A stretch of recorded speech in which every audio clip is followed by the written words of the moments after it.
வணக்கம் நண்பர்களே. இந்த பதிவில் வந்து கொத்தமல்லியுடைய பயன்களும் பிரிஞ்சி இலை என்கின்ற பிரியாணி இலையின் பயன்களையும் போட்டிருக்கேங்க.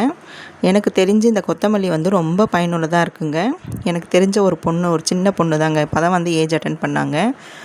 இப்போல்லாம் பார்த்திங்கன்னா நிறைய பிள்ளைங்கள் வந்து சீக்கிரமாக ஏஜ் அட்டன் பண்ணிடுறாங்க. ஆனால் பார்த்திங்கன்னா ஃப்ளோர் வந்து அந்த உதிரப்போக்கு வந்து ஒரு சிலருக்கு இருக்கிறதே கிடையாது, ஒரு சிலருக்கு வந்து அதிகமாக போகுது. அந்த மாதிரி இருக்கிறவங்க வந்து டாக்டர் அட்வைஸோட கண்டிப்பாக இந்த கொத்தமல்லி இலை வந்து பயனுள்ளதாக இருக்குங்க. இந்த கொத்தமல்லி இலையை வந்து இந்த ஹார்மோன் சேஞ்சஸ்க்கு ரொம்ப பயனுள்ளதாக இருக்குது.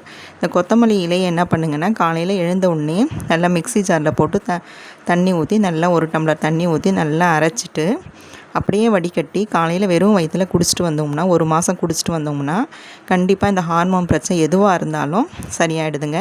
ட்ரை பண்ணி பாருங்கள். டாக்டர் அட்வைஸையும் நீங்கள் கேட்டு தெரிஞ்சுக்குங்க. அதேமாதிரி பிரிஞ்சி இலையும் வந்து ரொம்ப பயனுள்ளதாக இருக்குங்க. பிபி குறைக்கிறதுக்கும் சுகர் குறைக்கிறதுக்கும் எல்லாத்துக்குமே பயனுள்ளதாக இருக்குது. இன்னும் பார்த்திங்கன்னா இந்த பிரிஞ்சி இலையை வந்து எப்படிலாம் பயன்படுத்தினா புற்றுநோய் வராதுங்கிறதையும் வந்து இந்த பதிவில் போட்டிருக்கேன். பார்த்து பொறுமையாக படித்து பயனடைங்க நண்பர்களே.